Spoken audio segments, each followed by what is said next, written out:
Most High Christ.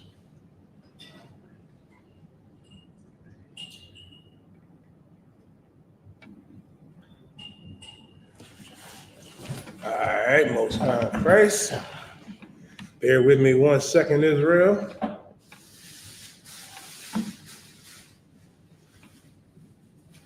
All right. Bear with me 1 second. Let's get to it.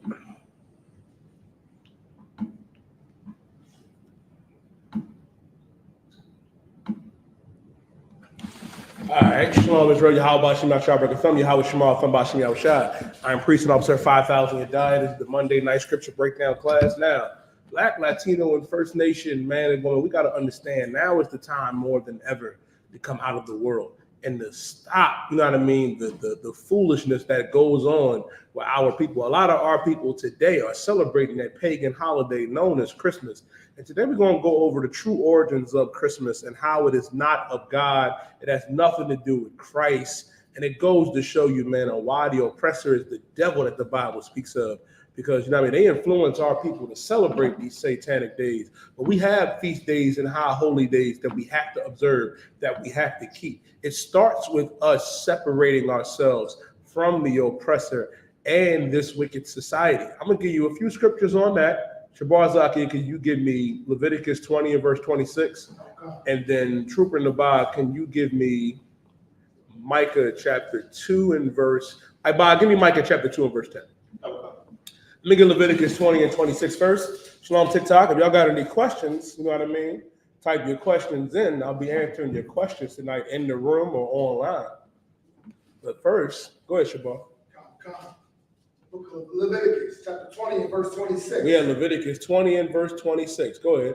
And ye shall be holy unto me. The Lord said, ye shall be holy unto me. Now, what does the word holy mean? It doesn't mean, it's not your grandma or your pastor, your imam, or your auntie with those crazy looking feathered hats on. They're not holy. Holy means to be separate. The word holy means to be set apart. When the Most High is saying that ye shall be holy unto me, meaning this, ye should be separate unto me. And no, we are not gang affiliated. I pray you understand that. I'll tell you who is gang affiliated. Let me see. Well, I can't even say you look gang affiliated because you look like a sodomite. That's a lot.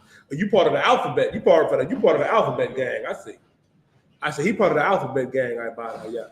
Asking that we gang affiliated because you see black men, you know what I mean, with covers on and shades and, you know what I mean, royal apparel. You know what I mean? It's always got to be gang related. Not realizing that the gang culture actually comes from the oppressor. And the irony is, guess what? That type of culture is what we have to separate from. Right. So when the Lord said, ye shall be holy unto me, our God is telling us that we should be separate. Separate from whom? Keep reading.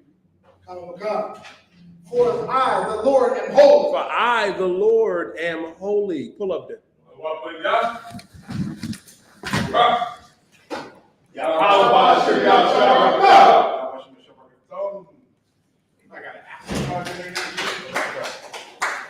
That being said, I'm going to pass the class over to Priest and 12 Show General Mayaka Allah. Anybody got an Apple charger? Come. You do? Come. Plug this in going to whoever's going to plug it out.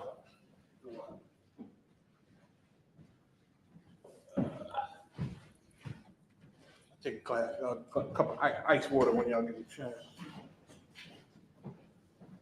How's everybody doing? All right, are we online? We good? You on TikTok too? No sweat. I'm on TikTok. Shalom TikTok. Shalom Facebook, YouTube. Yahweh Shema Shabbat Thumb. Yahweh Shema Halathon Ba'Shem Yeshua. Ba'Shem Yahushua. I am Priest and General Mayaka Allah. About to get it in. Let's see, what should we talk about today? Christmas, maybe? Let's talk about some Christmas. You understand? Go ahead. Bigger glass. You know, let's see. Let's get in a little Christmas. First of all, let me give a shout out first to Florida. We just had a great Florida weekend, man. It was off the hook. Shout out to Captain Shawar, Ya'ala, Florida. Shout out to all the brothers and sisters who took their time and put their effort in to make it a great weekend, man. decorated. They had a nice little tent set up, man, around the gazebo up in the park, right by the beach, man. They hooked it up, getting it on that grill. Shout out to that jerk chicken. Shout out to the jerk. And that sister who they say made that jerk in Florida, man, off the hook. All the food was great. Everybody ate, looked like they loved it, and it was a beautiful time. You understand? First and foremost, I know, brothers probably going over it in class, but I'm going to touch on Christmas. I ain't going to go deep into the details because it's easy to cut and easy to destroy the lie. Go ahead, United. Did he teach? I'm not sure. He didn't say he was. He didn't tell me he was. So, yeah, do that. Yeah. Good. Let me know once I'm on, too. All right, no sweat. No sweat, then. Just a cup of ice. The brother gave me a water already. Just a cup of ice. I take a couple cups of ice if you got it.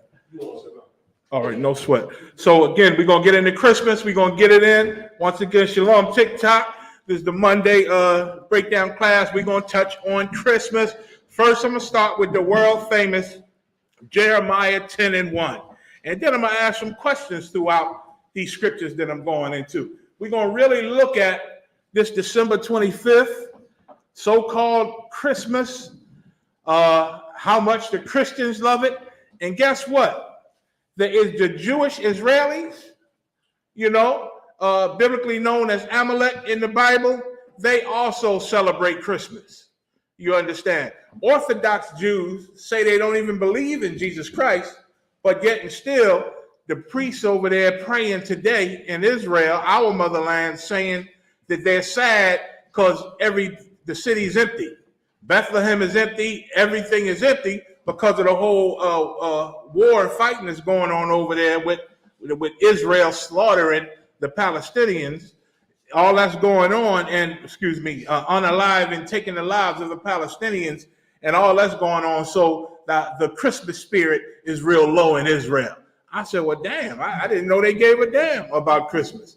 But once again, everybody outside of Negroes, Hispanics, North American Indians who know the truth and the I.S.U.P.K, everybody outside of us is celebrating all type of pagan and satanic holidays. And Esau don't give a damn no matter what religion he is, no matter what belief so-called he got. He is about making money. He is about power and money. So if Christmas will bring the Orthodox Jews who say they don't believe in Jesus, if it'll bring them some money, they're going to have Christmas. They're going to have a tree and everything. They also in Israel got, I don't know if y'all ever heard of the Hanukkah bush. That's what some of their Christmas is. They turn it into a bush instead of a tree. It's a little thing that they decorate, and Santa's wearing blue instead of red. Look just like Santa, the image of the Caucasian Santa, but he wearing a blue jolly suit. You understand, instead of the red one. So it's all the same. Everybody's celebrating these holidays except the I.S.U.P.K because we understand what God wants. We understand what God loves. Baruch 4:4 tells you that the things that are pleasing unto God are made known unto us. And that's what we in the I.S.U.P.K understand, that the secrets were revealed to us, the saints, in these last days, like was prophesied. And we take it serious in the I.S.U.P.K. All my years in this truth, how many Israelite groups I done ran into and had small conversations with them. And they all say one thing, all the different ones, they all say that the I.S.U.P.K is just so strict. Like, we don't allow no pork eating. We don't allow no getting high. You know what I'm saying? We don't allow no homosexuality. We just so strict. And I smile at him and say, you're right about that, brother. So this might not be the place for you. Because we take the laws seriously. Give yourselves a hand for that. Give yourselves a hand for that. Who else was strict as hell and serious about these laws? Our black king, Jesus Christ. Yahushua, he was serious about this, man. He wasn't playing no games. He wasn't half-stepping. That's why the scriptures say you either be cold or hot, man. Don't be lukewarm. Don't be in the middle. Ain't no such thing as a little bit of sin. Mashak put out a post. How many of y'all saw Mashak's post with that Israelite group maybe a few weeks ago? You had it started off with a menorah, just like this, sitting on some table. There's They talking about we celebrate Thanksgiving. F Thanksgiving. We don't celebrate no Thanksgiving. We dedicate this day to Yahushua. This is all about Yahushua. Now let's get to the spread. And he panned over to some tables full of food. He said, this the mac and cheese here, and this and that. And look at this pan. What's this, sis? She said, this the roasted turkey. He said, now what's this one here? She said, well, that one is the roasted pork, and this the roasted beef. He said, yeah, the roasted pork, the roasted beef, and this my specialty. And put on a full glazed ham. He said, look at this glazed ham. This is my specialty. It's been soaking in Pepsi Cola all day. Oh, my God. Now look at the potatoes. And they had some old bacon potato and bacon this. And it was it was a Christian Thanksgiving, pork and everything. And these Negroes had Hebrew on their shirts, had the menorah. They were saying Yahushua. You understand? These groups is out here. They pretend to be you, but they can't all over. We too strict. We got to allow some pork eating and some Thanksgiving. Not the I.S.U.P.K. This house shall serve the Lord. You understand? As it is written. And that's that. Now, if we too strict, that's fine. You got a bunch of Christian Israelite groups. You got them purple guys. You got the red and white guys. You got the all white guys. They might not be as strict. They might let you marry a heathen woman and say it's okay, even though the Bible says it's wrong. They might allow that. If we too strict, go to them. But I encourage you to go join them if we're too strict. Because in the I.S.U.P.K, we actually want to survive what's coming.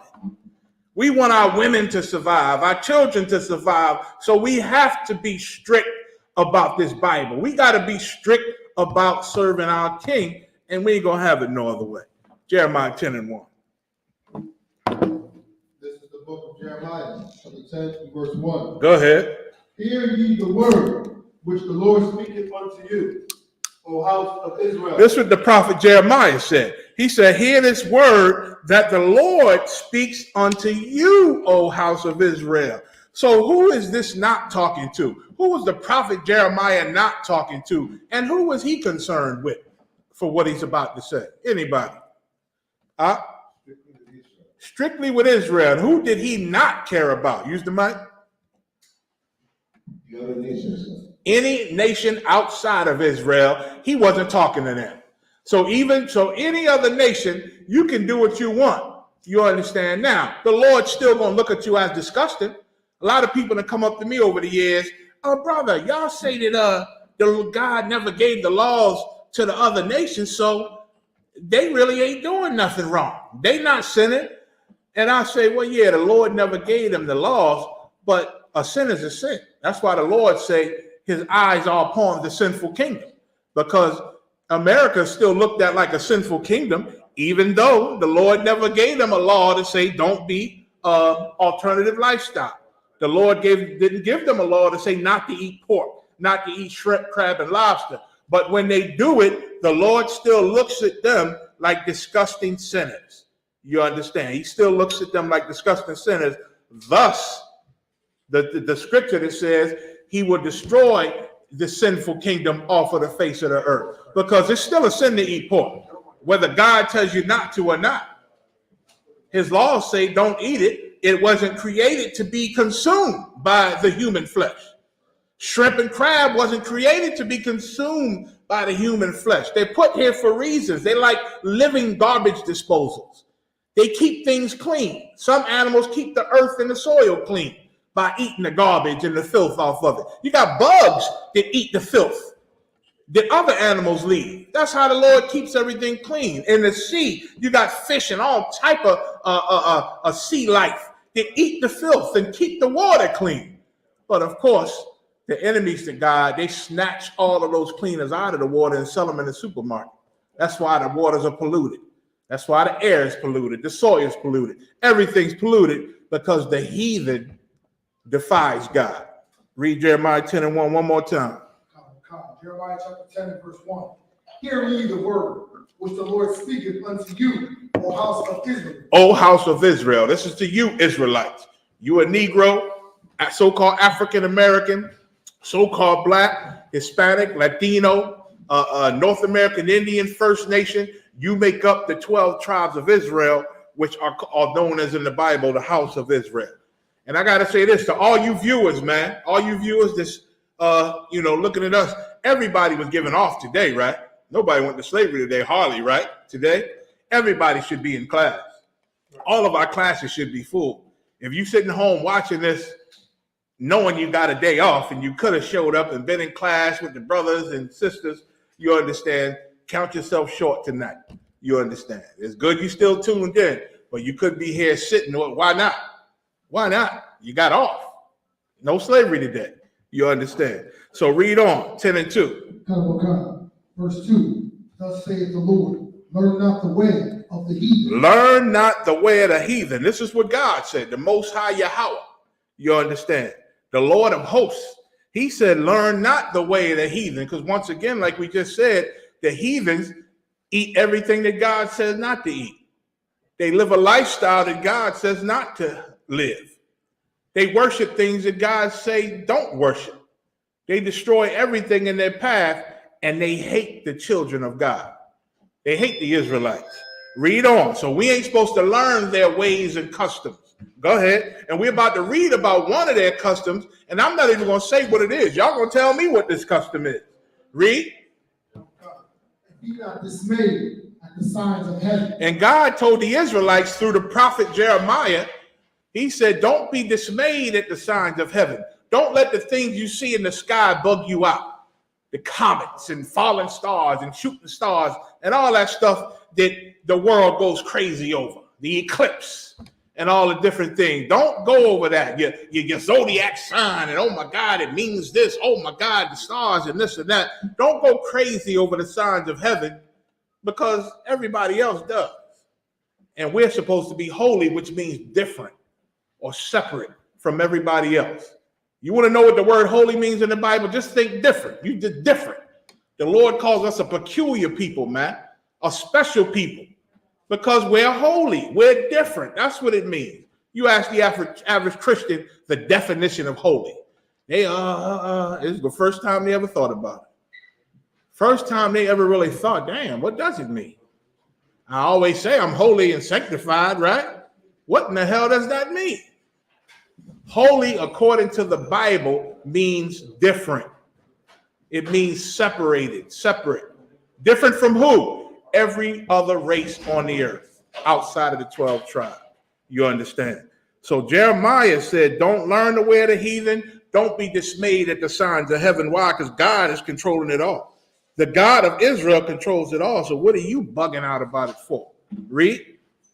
For the heathen are dismayed at them. For the non-Israelites, that's what a heathen is. A heathen or a Gentile is a non-Israelite. Every nation or every race outside of Israel is a heathen or a Gentile, and they the ones bug out when things happen in the sky. They the ones bug out.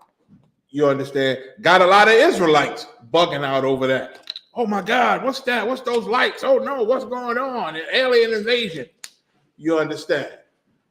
They got us bugging out over that. But we are not to bug out over that. Don't be dismayed at these things. Read.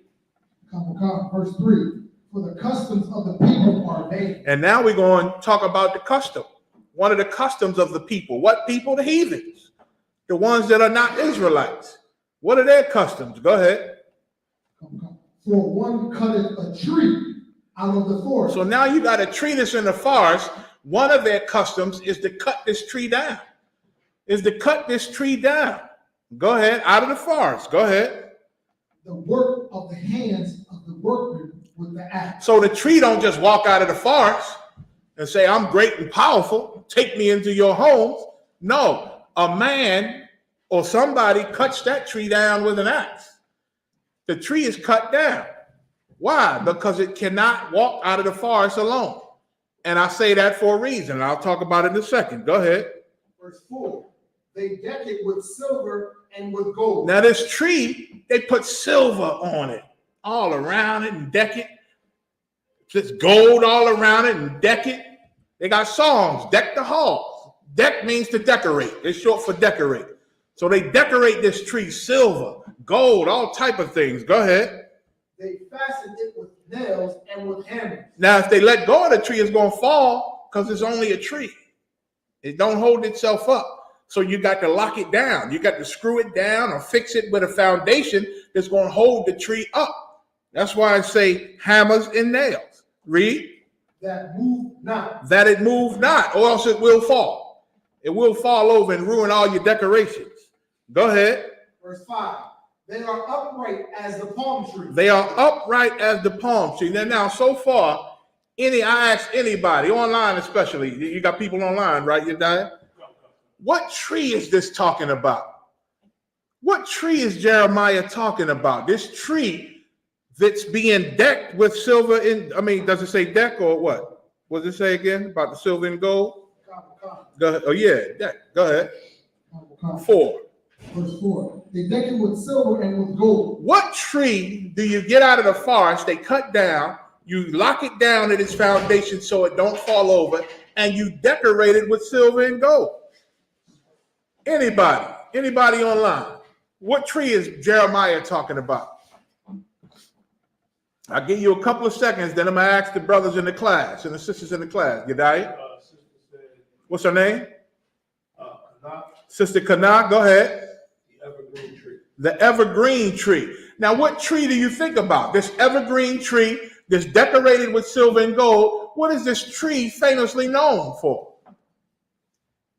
Bring me home, Kana. What does everybody know this evergreen tree that's decorated with silver and gold and all kind of decorations? What do we know this tree as? Somebody else answer. I'll take this too. Another sister says, lucky. What's her name? So, Kana and Tamika and Kana, they all comment at the same time. The Christmas tree. The Christmas tree. The Christmas tree. Get a sister's a hand. The Christmas tree, right? Everybody knows that. Now I ask you, how is Jeremiah talking about a Christmas tree? Anybody? How is Jeremiah? Jeremiah was born way before Christ. How is Jeremiah talking about the Christmas tree? I'm going to come back to it up. Read on. Come in the middle of verse 5. But speak not. They are upright as a palm tree and speak not. Why does it say speak not? Because during Jeremiah's time, this tree was being worshipped like it was alive. It was being worshipped like it could move and it could speak. Go ahead. Oh God, they must needs be born. They must needs be born. Born was Old Quaker English for carry. Jeremiah is trying to tell people that believed in this tree and was afraid of this tree that it can't move. It can't speak. It got to be carried. It gets carried out of the forest. It don't walk out in the forest. It's not alive. Read. Because they cannot go. Because it's not alive. So it can't go. Someone has to carry this tree. Go ahead.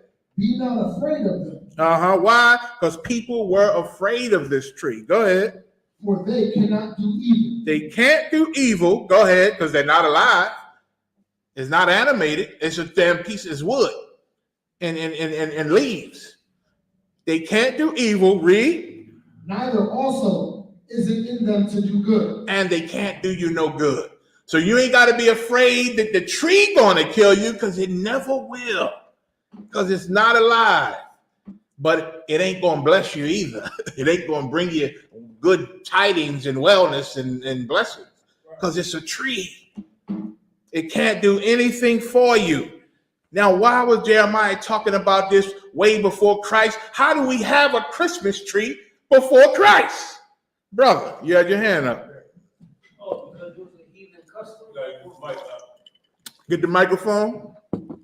Why would Jeremiah be talking about the Christmas tree before the Christ? Before Christmas was even invented. Go ahead, Al.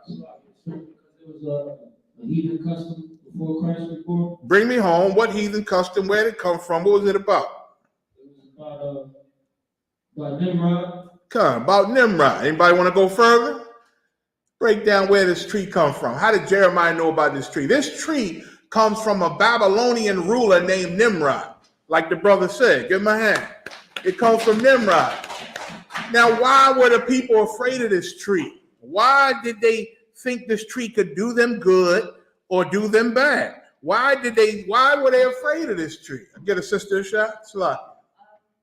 Then Nimrod used to put the heads of people that disobeyed him on the tree.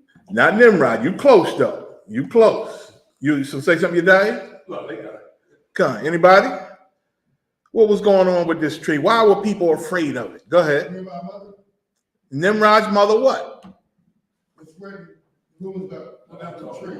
Oh, Slocky. Get that mic, Slocky. I can look. Let's talk to the mic so the people online can hear you. We need to get a cordless when you die, if we can. A good one. And if it's fun, Doc, let me know. You know, we get some good shit up in there. You know what I mean? That seemed like a little, karaoke thing. You know what I mean? Go ahead. Because my mother was spreading rumors about the tree. Nimrod, what was the rumors? He said Nimrod's mother was spreading rumors about the tree, meaning lies. And that's true. What were the lies? That tree was evil to people. How? Cutting heads off and stuff like that. Okay. Anybody else want to add to that? Sorry. Well, the spirit of Nimrod was in the tree. His spirit was in the tree? Yeah, they did big on the shit like that. His spirit was really in the tree?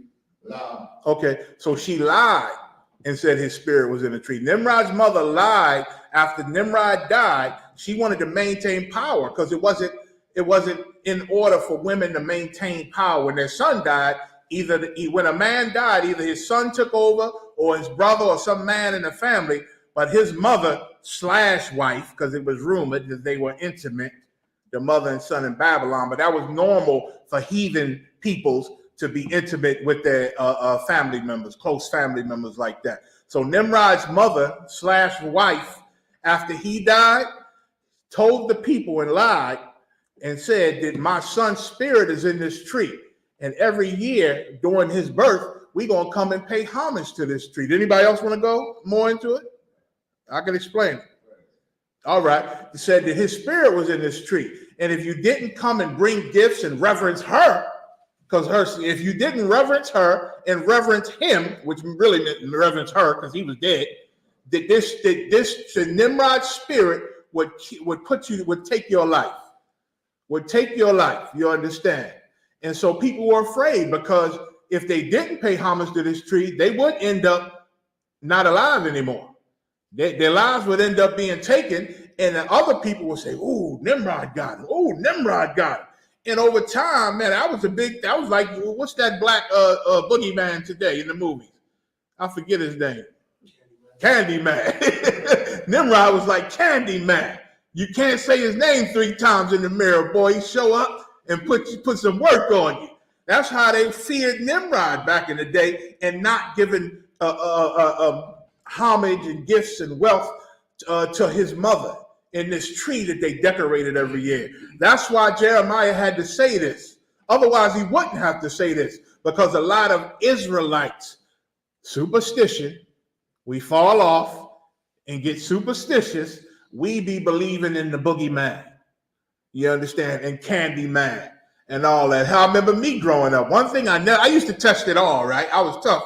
I go in the mirror and I'll say the thing. But one thing I would never do, it was something that you were supposed to not do, because you look under your bed and you'll see your tombstone and the date you died. That's one thing I was always afraid. I never tried that back in the day. I did not want to see the date. Don't let me know. Let it just happen.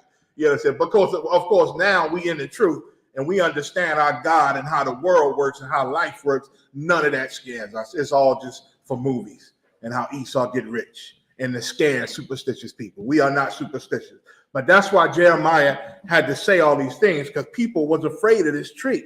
And he wanted to stress the point from the Most High that this tree is a damn tree, and that's it. It won't hurt you, and it can't help you either. It don't leave out of the forest to get nobody, like the boogeyman or whatever. People carry this tree outside of the forest. It's not alive. It's not powerful. It's not none of that. Why is it? And that's how Jeremiah is able to talk about this tree way before Christmas was even invented. Because this is an old Babylonian custom. This ain't no new modern Christmas custom. It's just when they invented Christmas and when the Christians lied about the birth of Christ and all that there, they incorporated that custom with it. And they incorporated a ton of other customs with it, the Yule log, the wreath, a whole bunch of other pagan, and when I say pagan, I mean satanic, heathen traditions and customs. They all meld together. That's what heathens do. They meld it together, and then you got a worldwide holiday that everybody's celebrating, and they put little smiles on it and make it fun, and you think it's fun, and you laugh, and we teach our kids when we don't know no better. We teach our kids these things because we don't know no better, because it's fun and fun. But remember, the scriptures say Satan gonna come to you, I'm paraphrasing, as an angel of light. Satan ain't gonna come to you like in the movies. Satan gonna come to you with a smile, handsome, shake your hand, hire you, buy your lunch. Shalom, Mara. Buy your lunch. Satan gonna come to you as a beautiful thing. You understand? To fool you. That's his game. He ain't gonna come like the ghoulie and scare you. You're gonna run from him. He gonna come to you like the best thing on earth. He gonna come to you like your mayor, your president. You understand? Your government officials. He gonna come to you. I remember my grandmother, the blackest grandmama you ever want to meet. Grits and them little fish things for breakfast in the morning. Country food. She was country and black, had 1 million kids, my uncles and aunts, and she would listen to some white man on TV every Sunday and run around the house with the Holy Spirit. With some white man. I forget what his name back then. Somebody else famous, either Mike. They used to do them gospel shows, and she'd run around and love it. Jesus was white, everybody was white. You understand? Because they the ones, they come to you like, you know, like an angel of light, like the scriptures say, not like a monster. And so let me get somebody give me Luke 2 and 3. Luke 2 and 3. Go ahead, G'day. On the topic? Go ahead. Say that name, G'day. Sir, Sister Kayawana. Says, Salaki, if I may, since we in the I.S.U.P.K don't celebrate Christmas, what should you do if someone gives you a bag full of stuff that are wrapped? If people giving you a Christmas gift, you tell them, I don't celebrate Christmas. Right. And you don't take the gift. That's the best thing you could do. Because if you take the gift, and I'm going to go into that in a second. I'm going to go into that. If you take the gift, then they're going to look at you like you're just like them. And in the I.S.U.P.K, people look at us like we're better than them. Now, they talk mess. Oh, you ain't going to eat no, you ain't going to do this for Christmas. But I celebrate Christmas. And they talk that mess. But they always remember in their mind that you don't do this garbage. And all of them know ain't no such thing as Santa Claus. So they know it's a lie from the beginning, but it's just what they're used to. You're going to find out that Christians do things just because it's like, this is what my family done. This is what we do all our life. This is what I'm used to. And to not do it, they don't feel good. It don't feel love to them. They don't feel family love. So they got to go to this Thanksgiving dinner. Or it's like, that's my family. That's where they at. I got to be there too. Well, I don't condone what they did to the Indians and none of that, but I still got to sit at the dinner. It's my family. It's what I do. You understand? They do things from evil traditions that we learned as slaves, and they just keep on going. In the I.S.U.P.K, we break those evil traditions, man. We break those generational curses or whatever they call them. We break them here. We the people that have been abused all our life in this land. We found our king. We became born again. We followed the law, and now we stop doing that. We ain't victims no more, and we ain't gonna victimize nobody else. They say hurt people, not in the I.S.U.P.K. We've been hurting this land all our life. We come into the truth to serve our king, and we don't hurt anybody. We change. We break that cycle, man. And so Christians just so kayawana, you just don't accept the gift. You know, they haven't offered me a gift in about 10 years, but best believe they would try to offer me gifts and say, well, I just got this for the kids. Give this to the kids. No, I'm not. Now, if you keep pressing it, I'll throw it across the goddamn street. I done knocked down plenty of Christmas trees in homes that was not mine. It was wrong. I shouldn't have done it, but I was young and zealous and half out my mind. You ask Jonathan's mother, you ask her. I'm over there family gathering, and I just got sick of the tree. So woof, and smashed that tree across the room. And they was like, what the hell? What is going on? My rib said, you can't do that, my yacht. I said, man, well, you want me to leave? You know what I'm saying? You know what I'm saying? But that was simple. You know what I'm saying? It was, you know, that this is their home. Let them worship all they want. I really shouldn't have been there. You understand? I shouldn't have been there. But anyway, I learned, you know what I mean? And I don't do that no more. But for sure, I'll cut you and show you Jeremiah 10:1 right in front of your tree. And ask you now what? You know what I'm saying? I done did that to Christians who told me, be quiet, don't let them see that, don't let my aunt hear you. And you know what I'm saying? The whole mess. Christians don't want the truth because this feels too good. This is family. You're going to make them mad at me. Don't do that. You understand? Luke 2:3. This is the birth of Jesus Christ. Let's prove that he wasn't born on December 25th, which the brothers already brought out. December 25th is actually the Babylonian ruler Nimrod's birthday. And that's where the tree comes from, because Jeremiah wouldn't be able to talk about a Christmas tree before Christmas was invented. If it started in Christmas. Go ahead, Al. Book of Luke, chapter 2, and verse 3. Say your Hebrew name for me again, Shalak. Shabar. No sweat. Go ahead. The book of Luke, chapter 2, and verse 3. Uh-huh. And all went to be taxed, everyone into his own city. So during the time of Christ, during the time of the Roman rulership over Israel and our homeland, we were under their foot, just like we under America today. Rome had a tax season, and all the people had to come to their hometown to be taxed. That's where America get its tax season from. When is tax season? Anybody? When is the tax season? Go ahead, Al. Springtime. And America gets it from Rome because Rome had the same time for their tax season. So everybody, even Israel, went to their home city to be taxed. Really, so the oppressor could know how many people are in these zones, so he can know how much money he should be getting and how many people he can control. That is a form of slavery. You understand? Taxing and census. They call it census taking and all that. That's so the oppressor know where all his slaves are and how many he got. A lot of people, of course, Israel, we famous for hiding our people, so they never get the exact number. But they do have a census and a tax season to know who's getting money. You know what I mean? Who's where. Read. And this was during the springtime. Go ahead.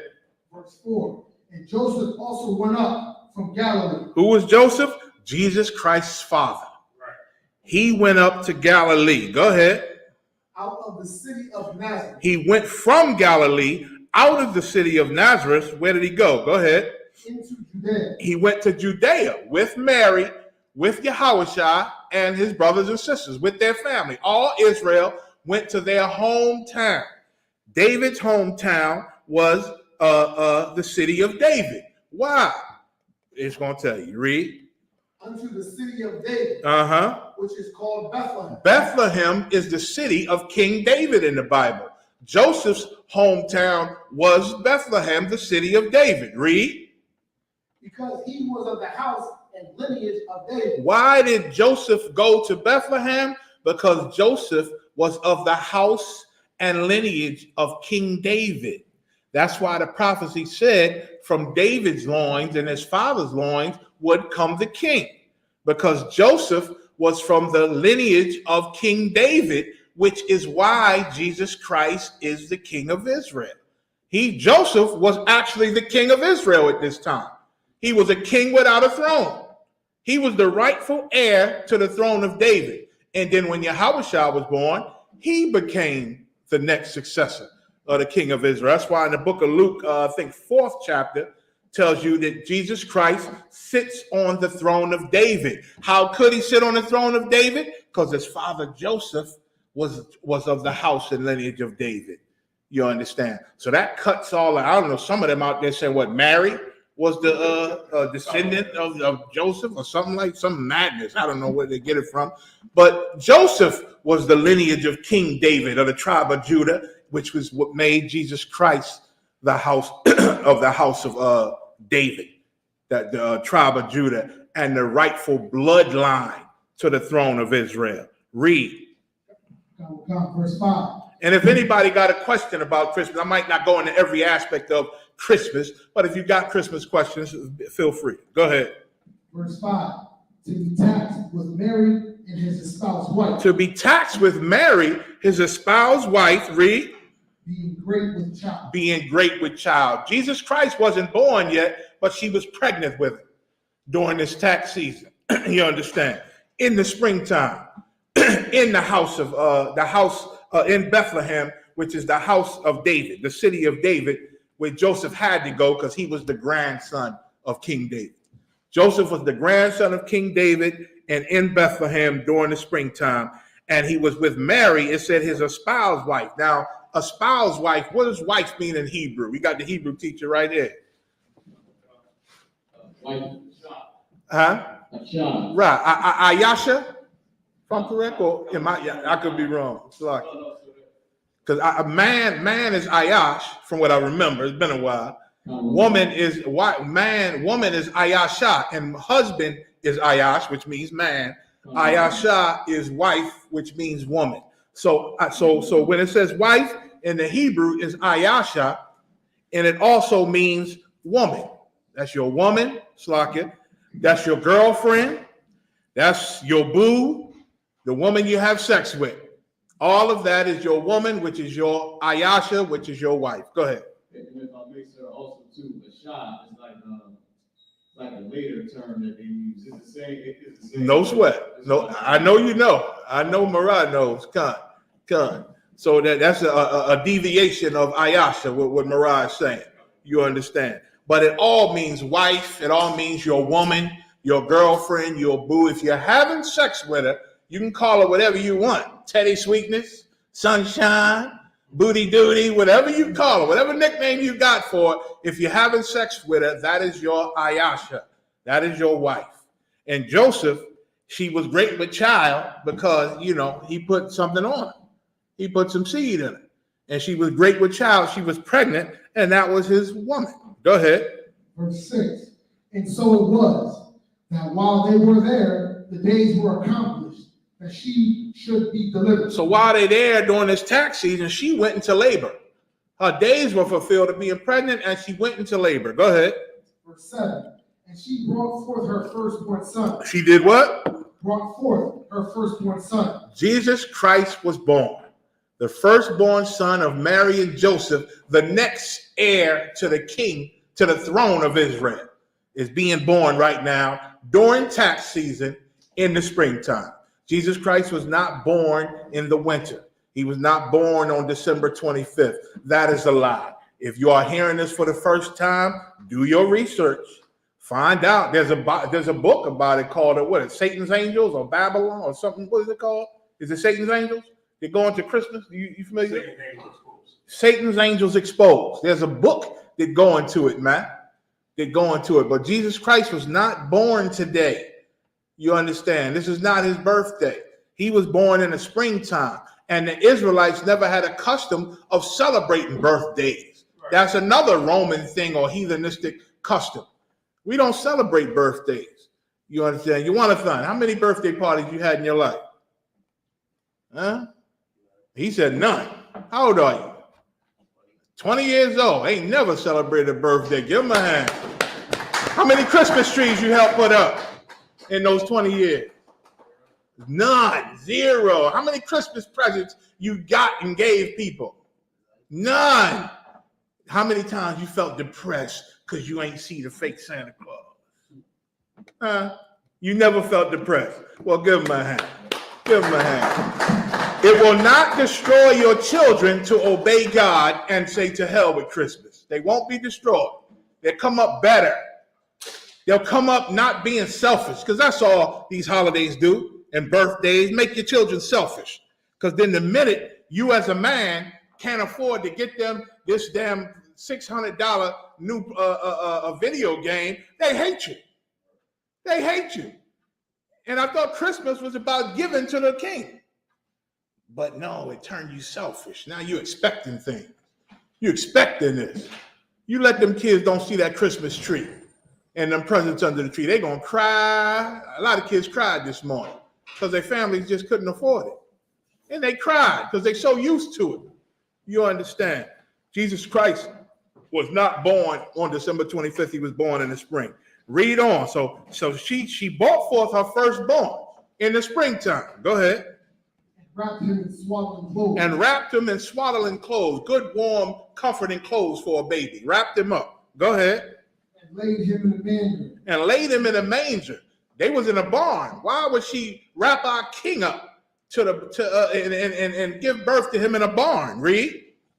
Because there was no room for them in the inn. Because everybody was in the city to be taxed. And everybody rented out all the inns and the hotels. There was no more vacancies. So they had to go where they had to go in this manger and with this shelter and wrap the baby up.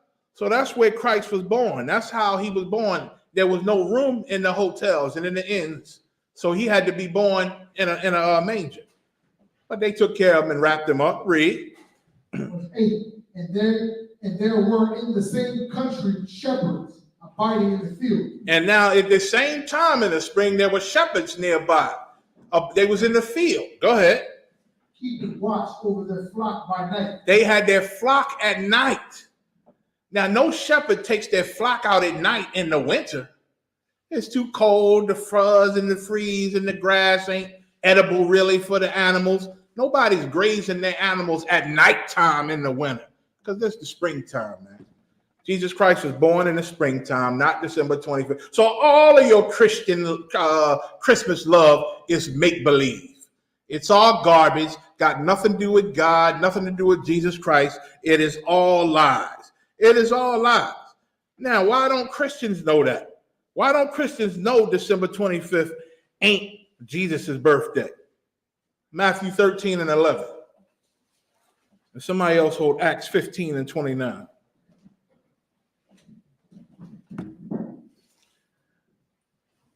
Because they supposed to be the biblical scholars, right? Know everything. You know how many Christians have told us, what y'all doing up there with that Bible? They think we ain't got a right to the Bible. Christians think they own the Bible, man, like they own Jesus Christ. When they don't even know Jesus Christ, man. And one day they're going to hear them words that I never want to hear. Depart from me, for I knew you not. I don't never want to hear that from the king. I'm going to give up the spirit right there. He said that to me. I'm giving the spirit up right there. I never knew you. Come on, man. But they in for a rude awakening, man. They in for a rude awakening. Whoever got it. Matthew chapter 13, verse 11. Go ahead. He answered and said unto them, because it is given unto you to know the mysteries of the kingdom of heaven, but to them it is not given. Christ told the disciples, you are given. The Most High allowed me to give you the mysteries to the kingdom of heaven. He opened up your understanding of what I'm saying so you can know the mysteries of the kingdom of heaven. Everybody don't get this. Everybody ain't meant to understand. You got to have the Holy Spirit from God to even understand what I'm saying right now. To even understand what Jeremiah said in the 10th chapter. To understand this Bible, the Holy Spirit has to give you understanding. The fact that y'all sitting in this class and y'all understand what I'm saying.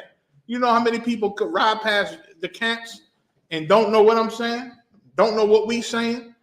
They just said it. Years later, the cat said, man, you know, I used to ride past y'all on the bike, man. And I used to hear y'all talking. I used to stop all the time. And y'all was just talking crazy to me. I'd be like, man, y'all shut the F up. And that's what he said. He said, but today, man, something hit me and I understand what y'all saying. Y'all ain't telling no lies, man. Y'all ain't telling no lies. Like the Lord opens your understanding up like that.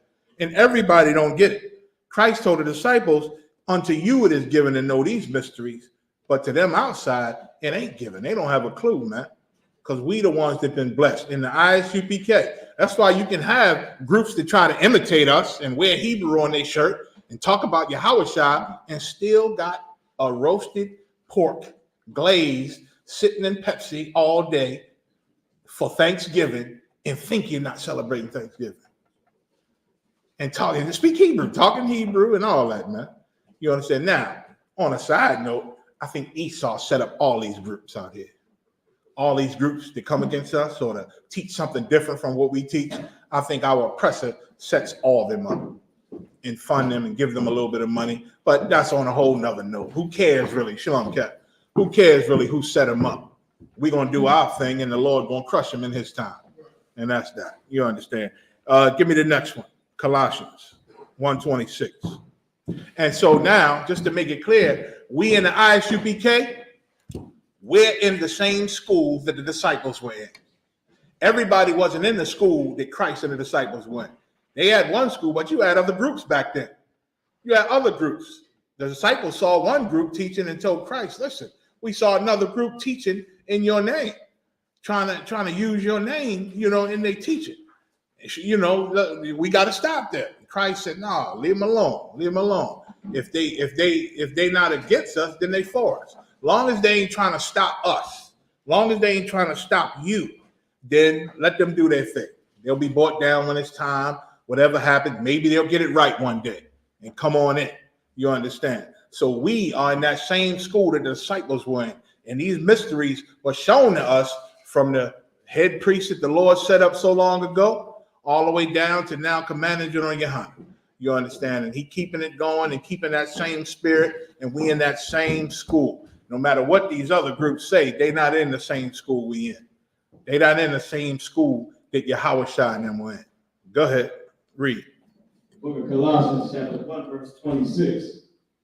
Even the mystery which has been hid. Even the mystery which have been hid. So there's a mystery when it comes to life in this Bible and understanding what God wants. Christians get confused because they got the Bible. Oh, Reverend Porkchop, he holding it under his arm all the time. Oh, and the God, and the God, and the Son, and a whole bunch of stuff he hollering while the Bible's closed under his arm. Your grandma, and auntie, they got it sitting on the mantle. They just like the word. They like you to come in and see the book and see the word. But ain't nobody in the Bible understanding the Bible.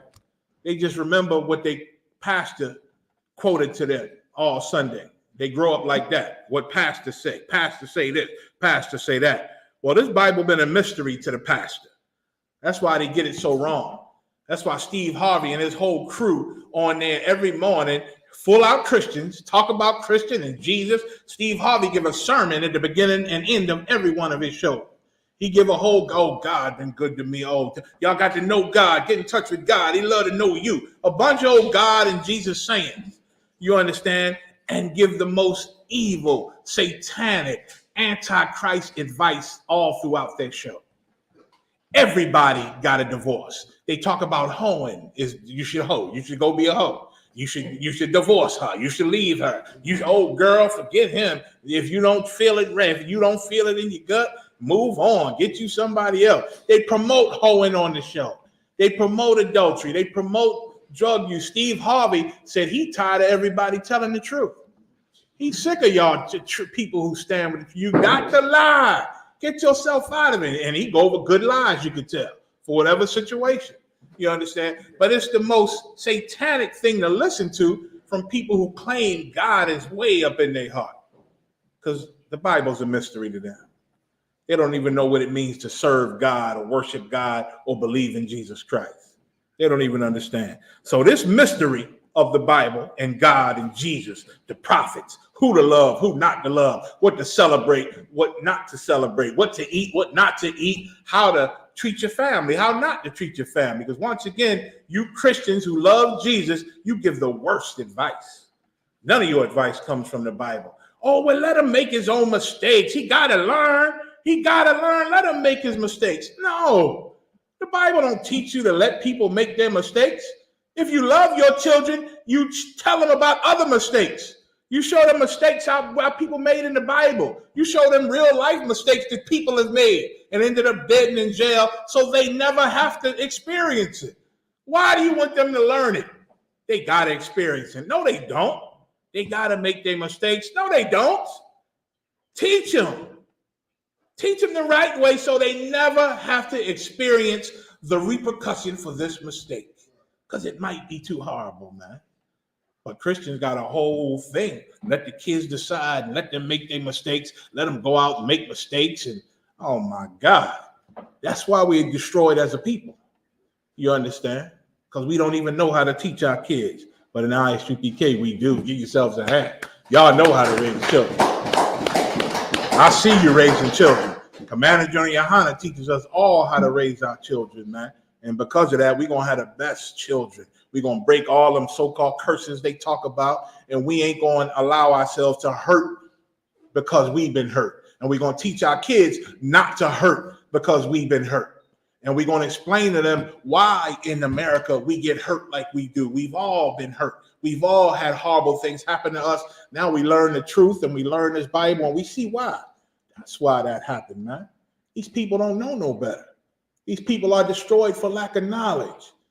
The slave master taught our people wrong. And so we do all type of wrong things. That's why these horrible things happen. Well, you know what? I'm going to change. And I'm going to teach me and mine to change. And me and my brothers going to teach the world to change. And guess what? Slowly but surely, the Lord going to have the world change. You see all these brothers we got. We wasn't always this big. You understand?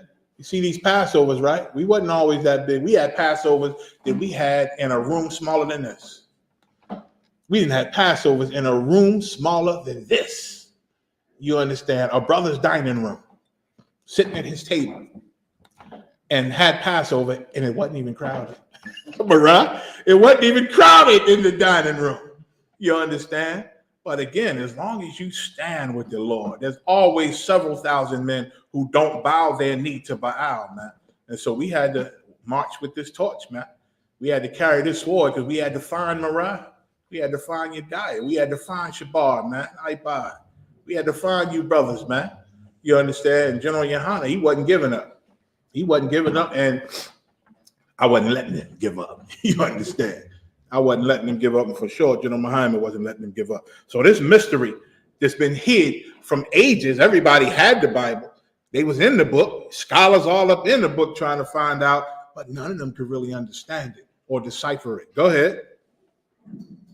Which has been hid from ages and from generations.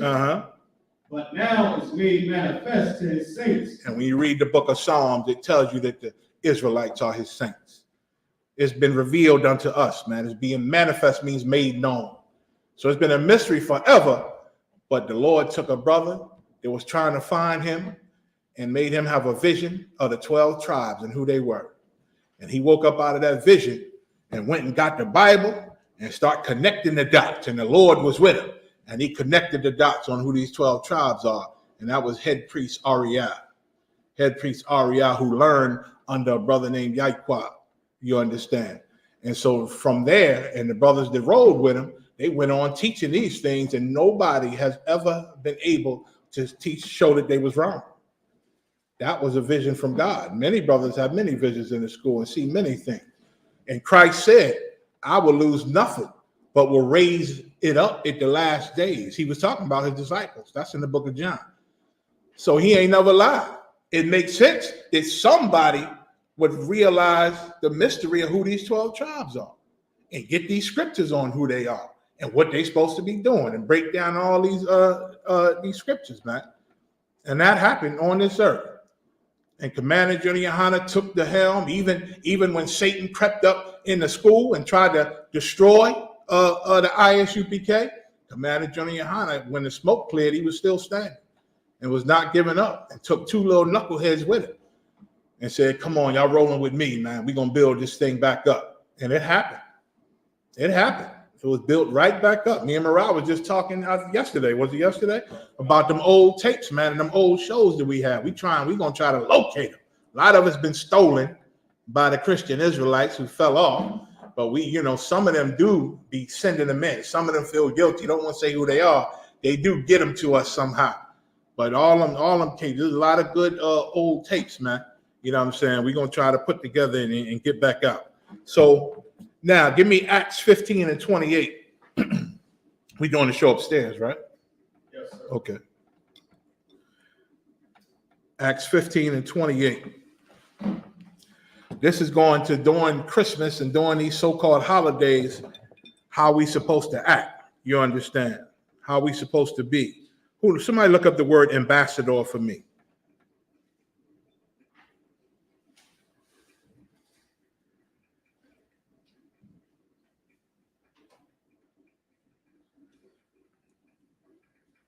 Ambassador. Let me know when y'all get it. And somebody else hold for me. Get me 2 Corinthians No, Slack. Yeah, 2 Corinthians 5 and 20. I'm going to get that first before I go into first 8 and 4. 2 Corinthians 5 and 20. Somebody read ambassador first. Whoever got it. Who got it? Raise your hand. Give him the mic. We're going to read the definition of ambassador. Go ahead. Ambassador. There might be a couple of definitions. I'll tell you when you get the right one. Ambassador, a person who acts as a representative or promoter of a specific activity. That's it. A representative. That's what an ambassador is. Somebody that's representing something else. And we in the ISUPK, we are ambassadors for our king. And we're about to show we represent him.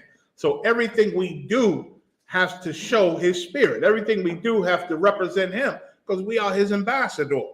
2 Corinthians 5 and 20.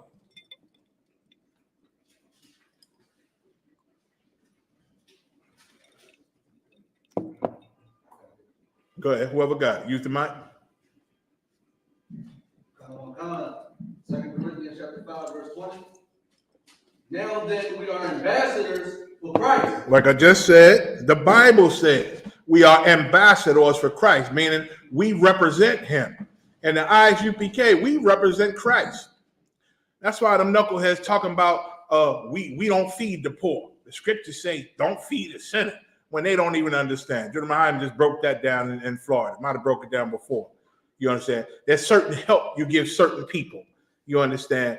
And when it say don't help a sinner, it ain't talking about don't feed them. Hell, Christ told Peter 3 times, feed my flock.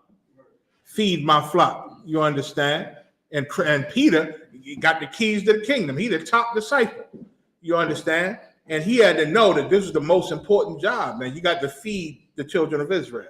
You have to feed the poor. That's part of our life. That's part of the prophet's life.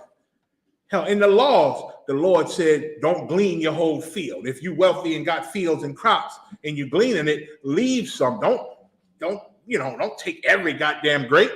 Leave some grapes. Leave some corn. Leave some wheat.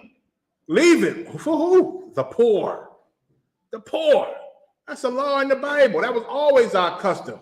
So again, these knuckleheads, the mystery wasn't given to them. They don't understand this book if they think you can't feed the poor. I'm talking about the purple LGBT Israelites. Go ahead. As though God did beseech you by us. So he said, now then we are ambassadors for Christ, as though the Most High did beseech you. He the one allowed us to be ambassadors for our King. Go ahead. We pray you in Christ's stead, be ye reconciled to God. Right. They prayed. These the brothers that rode with Paul. They prayed because Christ wasn't around no more. So there in his stead, they prayed that we be reconciled to the Most High. These are the Gentiles that Paul and his crew was sent to outside of Judah. You understand? Which now all 12 tribes are Gentiles in America. So this applies to all of us. So we got to represent. You understand? The Most High put us in this position to be representatives of Christ. What is it? Isaiah or Jeremiah? I think could be Isaiah. Christ said he knew us from the womb, man. From our mother's belly, he consumed us. You was prophesied to sit in this class at the ISUPK when when you was a gleam in your daddy eye. You understand? The Lord knew you was about to come, and that one day you was going to hear the word and believe it and come on in. He knew that way back then. Now I'm going to jump back to 1 Corinthians 8 and 4. Because being ambassadors or representatives of Christ, we got to represent him during these holidays. You understand? Like the sister asked earlier, what if somebody gives you a gift? What if somebody, invite you to a Christmas gathering and we eat the Christmas and we pray and hold hands at the Christmas dinner and it's Thanksgiving and all of them. You can't be involved in it. You know what I'm saying? Or you're going to damage them. You're going to damage the people that see you. Some people in your family look at you like you better than them, believe it or not, whether they never told you or not. Your cousins, your aunts, whoever. They see that you strict about the Bible and you always talking about the Bible, and they see that they always in trouble and making stupid decisions. and they see you always wearing that weird stuff every time you come around, talking weird, talking different, and talking about this and not eating this and not celebrating this, and they just think it's weird, but in the back of their mind, they know what Thanksgiving means. They know that there ain't no such thing as Santa Claus. They know these things, and they know you better than them. Whether they never say it or not, they know it. So when you come to some family gathering and you sit down and you pray to the Thanksgiving turkey and you pray to the Christmas tree and to the dinner with the rest of the sinners, it brings their faith in you a little down. Now you ain't better than them. You're just like them, and that could destroy them. You understand? Because who knows what plans the Lord had for them in the future. Because they know you better, when the shit hit the fan, they might run to you. They might run to you. Believe it or not, when stuff get tough in these streets, there are going to be thousands and thousands that run to us. If they make it, if they can make it to us, they're gonna make it. I got female cousins that didn't know. I just had I had to do my father's funeral because nobody else was responsible enough to do it. So I had to do it, and the brothers came through, and General Haas ran it, and I think Kai did the security, and it was that type of funeral. And all my family was calling me saying they loved it, they loved the scriptures, and they loved all the brothers. Do my funeral. A lot of them said, do my funeral. And some of them said, when stuff get tough, I'm coming to find you. I'm coming to find you. I said, you better hope the Lord let you. You waiting. You better hope the Lord let you. That's all I tell them. You know what I'm saying? Because it's going to be thousands of people that run to us because we the best thing in life. You understand? It's just that a drug addict knows that he's doing wrong. And he knows that the people that's trying to help him is trying to help him and they love him. But he can't kick this thing. He's fighting with the demons and fighting with the whispers and fighting with it. You understand? But he know if everything fell in line and he was able to get right and get strong and he needed some help, he gonna come to them people who loved him. They've been trying to get him right all that time. You understand? So y'all gonna have family members and everything come running when the Lord put fire on Israel. It's gonna be hot and horrible too. And unfortunately, it's going to take that for a lot of us to come through. You know what I'm saying? So that's why we always got to be on our game and always represent. Read it again. Did you start reading? 1 Corinthians 8:4. Uh-huh. This is the book of 1 Corinthians chapter 8, verse 4. As concerning, therefore, the eating of those things that are offered in sacrifice unto idols. Okay. And that's Christmas dinner. If you don't know what does it mean to eat food offered unto idol? If this is a Thanksgiving dinner, and everybody's sitting down to eat it, they eating it unto the Thanksgiving God. They're eating it for Thanksgiving. They eating it for Christmas, if it's there. Now, that's different from if they done made Thanksgiving turkey and they eating it and all that, and then afterward, everything is in the refrigerator, and you come through the crib, come to, hey, Ma, I'm going to grab some of this turkey out the fridge, and you get yourself some turkey. The Lord made turkey. The Lord made that chicken sitting up in there. That's fine. But you don't want to sit while they eating it unto the idol. You don't want to sit at the Thanksgiving dinner. You don't want to sit at the Christmas dinner. And you can't even get away with, hey, make my plate. I ain't sitting at the table. I'm going to sit over here. You still in there with the damn Thanksgiving dinner and the Christmas dinner. You understand? You still in there. And that's all the Lord is saying. Don't eat unto idol. Read that again, Slocky. Concerning therefore what? As concerning, therefore, the eating of those that are offered in sacrifice unto idols. So this is what this is about. Eating Thanksgiving dinner, Christmas dinner with the rest of the sinners. Go ahead. We know that an idol is nothing in the world. Right. We don't give a damn about idols. We in the truth. Go ahead. And that there is none other but and that there is none other God but one. And we know in the I.S.U.P.K. that there's only one God. We don't care about their wooden statues, their idols, their Santerias, their Jesus pieces, and we know all that's crap and bull, and we know the Most High is the only living God. We know that. Go ahead. Verse 5. For though there be that are called gods, whether in heaven or in earth. Right. A lot of people worship all different type of gods. You got Allah, you got the white, the Caucasian Jesus. You understand? You got the statues in the Hispanic world. Ton of statues that they feed and put fruit on, and when the fruit get rotten, They think the little statue doll baby ate the fruit. You know what I'm saying? You got a lot of different idols. I know a chick who worshiped a river god. She had a whole book about the river god. Now, I don't know what he is and what he does, but there's a river god. There's lettuce gods and all type of gods, man. So there's a lot of gods out there. Go ahead. And gods just meaning things that people look to for power and blessings. That's all it is. Go ahead. They don't actually bless you, but people believe and convince themselves that if they worship this thing and pray to this thing or feed this thing, it'll bless me. Go ahead. As there be gods many and lords many. Verse 6. But to us there is but one God. But U.P.K, we know is only one God, and that's the Most High Yahweh, the Lord of hosts. Go ahead. Nothing above him, nothing beside him. Go ahead. The Father, of whom are we all things. What verse you at again? Verse 6. Go ahead.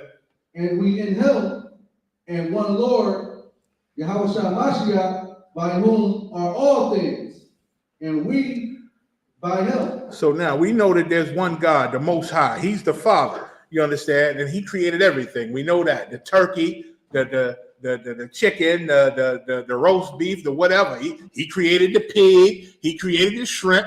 He created the goddamn lobster, the crab. He created it all.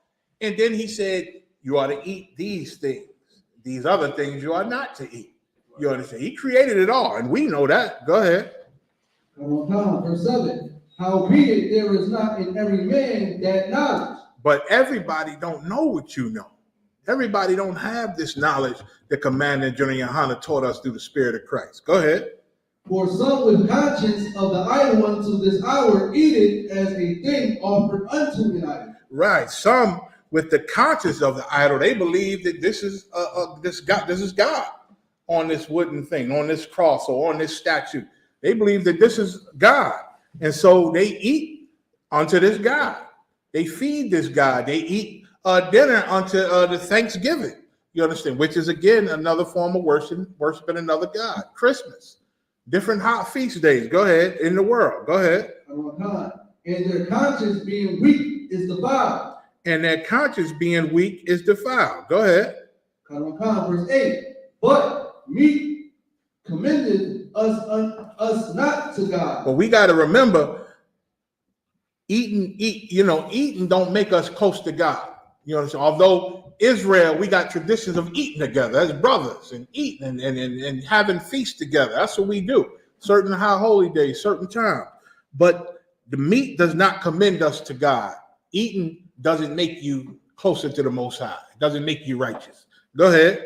For neither if we eat, are we the better? Are we better? Go ahead. Neither if we eat not, are we the worse? Are we the worst? So some brothers may not eat meat. Don't look down on them. You know what I'm saying? They want to be vegetarian, let them be vegetarian. It's lawful. You understand? So whether they eat, it don't make them closer to God if they decided to eat the beef and eat the chicken. And it don't make them no further away from the Lord if they didn't eat it. If they said, I'm a vegetarian or whatever. Go ahead. Verse 9. But take heed lest by any means this liberty of yours. And that's a liberty, because we understand. We understand this ain't no Thanksgiving turkey. It's a goddamn turkey. The Most High, man, I'm going to fry it or stew it or bake it, and I'm going to tear this goddamn thing up. You understand? God made the chicken. You understand? God made these things. God made cranberry. You know what I'm saying? For those of you that love the cranberry sauce, don't wait till today to eat cranberry sauce. Or is that Thanksgiving? Slack. I'm mixing up my holiday, whatever. Don't wait till the holiday to eat. Like some people don't even eat stuffing and cranberry until Thanksgiving. You understand? Some people don't even eat certain things until Christmas. But it ain't no sin to eat certain things because God made it, man. And it's in the law that you can eat these things, you're good. Just don't eat it unto idols. Don't eat it for a pagan feast. Go ahead. Wait, what verse? Verse 9. Go ahead. And again, that's a liberty. That's a sort of freedom for us because we understand those things. And we ain't got to feel guilty in our conscience when we eat these things. I know some brothers say, I don't even eat turkey on Thanksgiving. And that's fine. I'm one of those. I damn near rebel against the turkey on Thanksgiving just for the spirit of it. But for a man who want to have a turkey, I heard some brothers tell other brothers, I had to correct them, Say, man, don't be eating no turkey hoagie tomorrow either on Thanksgiving. Like they can't eat a turkey hoagie or can't eat no turkey. You can eat turkey on so-called Thanksgiving. Don't eat no Thanksgiving turkey.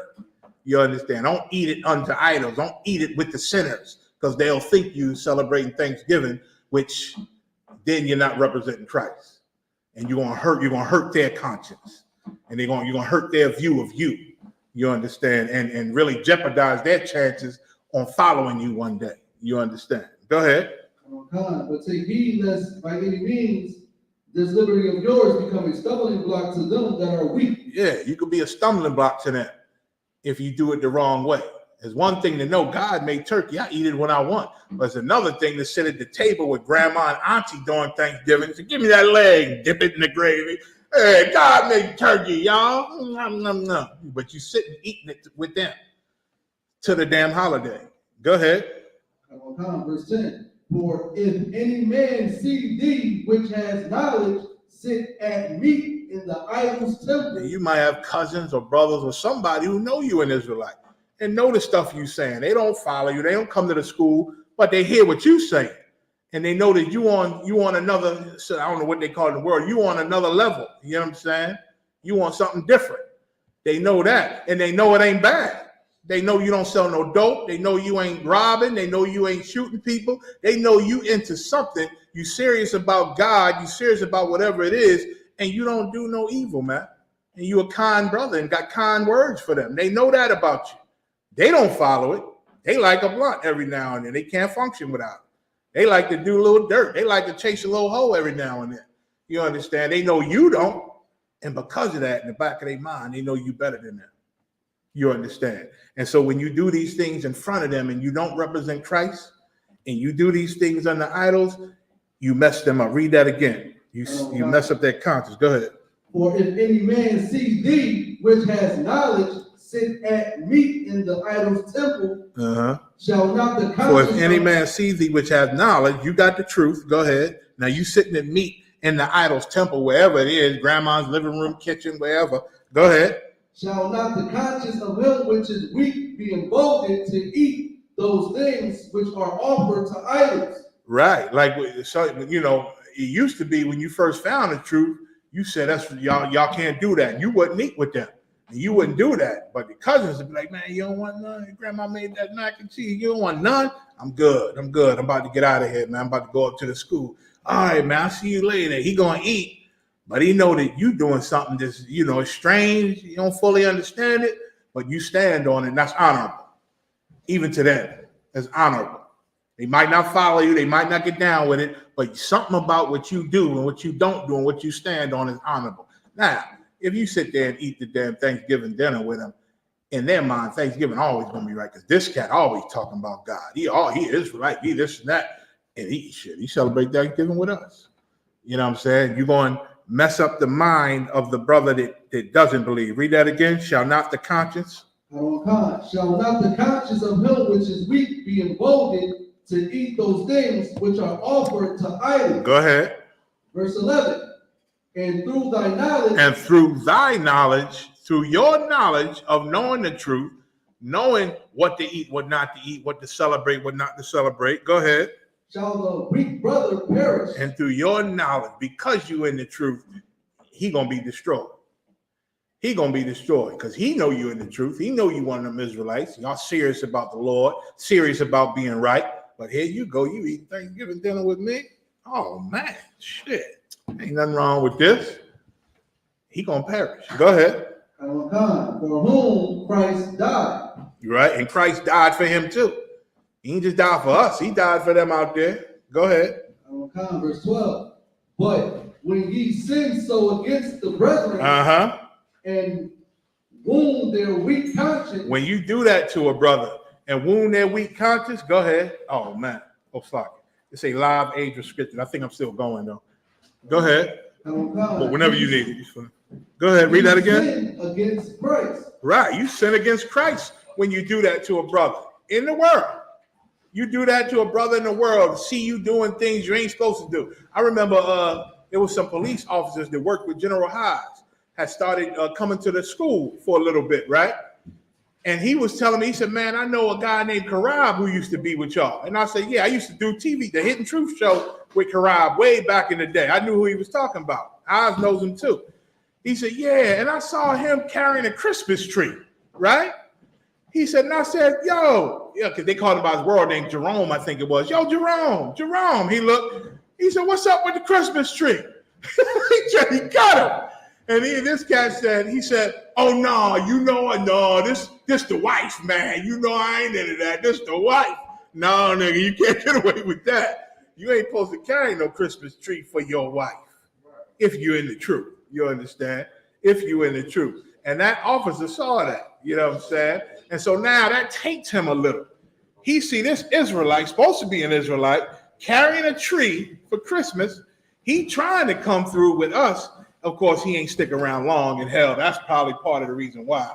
You know what I'm saying? Because if they see Israelites doing the same thing that the church do, it could ruin them. And I think, again, that's why Esau set up a lot of these other groups to do that very thing. So when people see Israelites, they think they the same as us and see that they do all the things the Bible say not to do, and it could ruin a brother or sister. You understand? I forget, my sister called me one day and said my slave name, said, I got a girlfriend who said she knows some Israelites, and they say that you can do this or that about something about wives, some nastiness they was trying to teach this sister. They say you can do this and do that and do this, and she really don't like it, but she ain't sure if what's going on. I said, sis, all of y'all getting on my nerves. You understand? Because none of y'all want to really come in. But no, you're not supposed to do that. You're not supposed to do this. The scriptures say this and that and this and that. So them brothers are wrong. There's a lot of Israelites out here that are still Christian. You understand? And they're not really serving the Lord. And she's okay. It didn't sound right to me. And that was that. You know what I'm saying? So it's a lot of mess out here that I think Esau set up. Read on. So what's the time? 8:33. Go ahead. Wherefore if meat make my Is your diet still here? Y'all know where he plugged my phone up at? Is it okay? No sweat. The water. Go ahead. Read on. Verse 13. Wherefore if meat make my brother to offend. If meat make my brother to offend, if eating this thing gonna cause me to not represent Christ, and I'm gonna mess up the mind of my brother and make him think this thing is okay. Go ahead. I will eat no flesh while the world stands. And that's how we got to roll in the I.S.U.P.K. We ain't going to eat the goddamn thing if it's going to cause anybody to look at this truth like it's anything less than it is. If we don't represent Christ, we ain't going to eat no Thanksgiving damn dinner, no Christmas dinner, no whatever they have, Valentine's dinner. I don't know all the feasts they have. We're not going to eat it. We're not going to eat the birthday dinners. We're not going to do none of this because we're not going to be a part of this eating unto idols, eating unto some false holiday. Why? Because then the people around us, knowing I'm an Israelite, I'm in the I.S.U.P.K, they're going to think it's okay to do if I do it. And I'm an ambassador for Christ. And Christ just said, if you cause this sin against people in the world, you sin against me. Christ just said it. You understand? So if meat make my brother to offend or sister, I shall eat no meat while the world standeth. Read. Lest I make my brother to offend. Lest I get my brother destroyed. I'm going to cause him to offend. I'm going to make him think this is an okay thing to do. All right. 1 Corinthians 10:26. I'm going to touch on a few more and then I'm done. Oh, man, I got too much. What is this? Go ahead. It's the book of 1 Corinthians chapter 10, verse 26. Mm-hmm. For the earth is the Lord's. Uh-huh.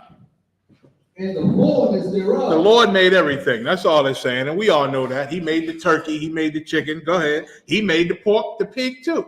But he ain't make it to be eaten. He made the lobster and the crab. But he ain't make it to be eaten. Go ahead. Verse 27. If any of them that believe not bid you to a feast, and ye be disposed to go, whatsoever is set before you, eat, asking no question for conscience sake. So if your mother say, baby, I ain't seen you in a while, why don't you come over, man? I made your favorite this and this and this and this. You can go eat dinner with your mother. You can go eat dinner with your family. If they made some dinner and invite you over, you got a friend. They not in the truth. You understand? Hey, man, why don't you come? Me and my wife, we made some dinner. You can go over there and eat. You understand? Now, if they put some pork in front of you, the scriptures say, whatsoever is set before you, eat. If they sit the ham in front of you, is that saying it's okay to eat that? No. It ain't saying anything they give you, you can eat it. It's just saying whatever they make, you know what I'm saying, that's lawful, you can go ahead and eat, even though they're not in the truth, even though they're not in the I.S.U.P.K. If you trust them that much, I don't trust many, but if you trust them and they family and they, you know, and then you want to sit down and eat dinner with them, that's fine. It ain't saying you can't eat with them, you can't eat dinner with them. The Lord said, if you be disposed to go, whatsoever is set before you, eat, asking no questions for conscience sake. Don't feel guilty that this is, you know, this is, I know they're not in the truth, you know, but, you know, this is lawful. I'm going to go ahead and eat with them, you know, talk to them. Maybe I'll get them into the truth. Maybe our conversation, maybe they'll have some questions, whatever. Maybe mama just miss you, you know what I'm saying? And she ain't that evil. Some mothers are evil. Brothers don't even want to be around them, you understand? But if she a good sister and, you know, you want to go eat dinner with your mom, there's nothing wrong with that. If it ain't going to cause you no problems. Read. Verse 28. But if any man say unto you, this is offered in sacrifice unto idols. Now, you go sit with your boy. He like, yeah, I appreciate you coming over, man. The wife just made this food, man. Yeah, we was late on Thanksgiving, so you know we gonna do it now, man. Now it's a problem. You understand? Well, excuse me. I don't mean to offend, but I don't do Thanksgiving. It's, you know, it's against my religion. That's what they understand. It's against my religion to celebrate Thanksgiving. Okay. Well, it's just all right. Well. No, well, it's just the fall dinner. Some people switch up names, you know what I'm saying? I know a family who do things, and instead of Thanksgiving, they don't, I don't know. It'd be kind of iffy to me because they don't do it on Thanksgiving, but it's always around Thanksgiving. They have some thing, you know what I'm saying, and call it something else. The fall festival or something else like that. You got to judge it, you know what I'm saying? And don't be a part of nothing pagan or no worshiping and celebrating, and you know what I'm saying. Don't be a part of it. Go ahead, read. Slakia. Eat not for his sake that sheweth it. Right. Don't eat with him because it's for him. You actually not eat. He don't know it, but if you showing him that you know some of us are serious about God. Some of us really do follow God and love Christ. So I'm not going to eat this because I love God. And you walk away, do whatever you got to do, roll out, you know what I'm saying, let him know. Say, you know, I'll catch you next time, man, when it's just a normal dinner. You know what I mean? He eat whatever. He might be mad or whatever, but it's going to be honorable to him. It's going to be something strong you just did for his conscience sake. You know what I'm saying? Now, he going to go sit down and, damn, man, all right, I'll see you next time. He going to eat it with his wife and all that, but he going to respect you. A piece of him going to respect you. You understand, for what you just did. Go ahead. And for conscience sake, for the earth is the Lord's, and the fullness thereof. Verse 29. Conscience, I say, not thine own, but of the other. And it's not for your conscience, it's for his conscience. It's for him. Go ahead. For why is my liberty judged of another man's conscience? Verse 30. Go ahead. For if I by grace be a partaker. Right. Why is my liberty, my freedom? I'm free to eat this turkey, but I can't eat this because of his conscience. I might mess him up. You know what I'm saying? Why do I have to be concerned with his conscience? Go ahead. Why am I evil spoken of for which I give thanks? Verse 31. Whether therefore ye eat or drink, or whatsoever ye do all to the glory of God. Right. So again, whatever we do, we got to be ambassadors for Christ, which is being ambassadors for the Most High. He represents the Most High. We gonna be ambassadors for him. So whatever we do, we got to do it in his spirit. That's why you say when you salute, Bahashem Yahweh, in the name of Christ. Christians think in the name of Christ is just saying it with your mouth. You understand? When we say and when we pray, we ask the Lord for things by Shem Yahushua in the name of Christ. What we ask in the Lord is to give us this thing or bless us with this thing in the name of Christ, meaning anything that he would approve. Anything that he would approve. That's why you can't really be saying, Lord, oh man, I need me a Benz. By Shem Yahushua, give me a Benz. That ain't really nothing Christ would say I approve of. You know what I'm saying? Pray for things that he would approve of. You know what I'm saying? When we ask the Most High to bless you, We ask in his name, you know what I mean, in his spirit, in his honor. You understand? We know just saying Jesus, the word Jesus, is not loving him and worshiping him, but your actions. Paul said faith without works is dead. Your actions is what show your faith. Your actions is what show how you confess the name of Jesus. Christians think confessing him is just saying the word, but that ain't confessing him. Confessing him is taking out camps and teaching classes and being part of the school and the different things we do. Being part of confessing Christ is going to New York and feeding them brothers and sisters, the so-called immigrants. That's what Christ would approve of. You understand? That's in his name. You know what I'm saying? That's what that means. Read. So everything we do, whether we eat, drink, whatever, got to be in the glory of the Most High. You understand? So we don't want to destroy no brother who don't have the knowledge that we have, whose conscience is weaker than ours for that lack of knowledge. Read. 1 Corinthians chapter 7, verse 32. Give none offense, neither to the Jews, nor to the Gentiles, nor to the church of God. Right. At that time, the Jews were the ones in the truth, so-called, under the Pharisees and Sadducees, and then under Christ. And the Gentiles were the Israelites that was out, the ones that Paul was sent to, the ones that was cut off way from the Old Testament. You understand? So they was like the Israelites that were out of the truth. You understand? So the Lord is saying, don't offend nobody. In the truth, out the truth. Go ahead. Verse 33. Even as I please all men in all things, not seeking mine own profit, but the profit of many. Go ahead. That they may be saved. So Paul just saying the things I do, now I do them. I was a sinner one time. I held the coats when they killed the prophet Stephen. You understand? I did horrible things to Israel, but since Christ stepped to me, now I serve him and I do what he say, and everything I do, it ain't for my own profit. It's for everybody, all the Israelites that I'm out here to save. You know what I'm saying? And Lord willing, I'll do enough where the Lord will find mercy and bring them on in too. So with that, I'm going to pass the class over to the officer Slarky. The water, y'all. So, you know, let's hold it tight, man, and represent our king. You know what I'm saying? We can rely on each other. If we need anything, we'll rely on each other. Is this your dad? All right, cool. Oh, you got it? No sweat. Shalom, TikTok.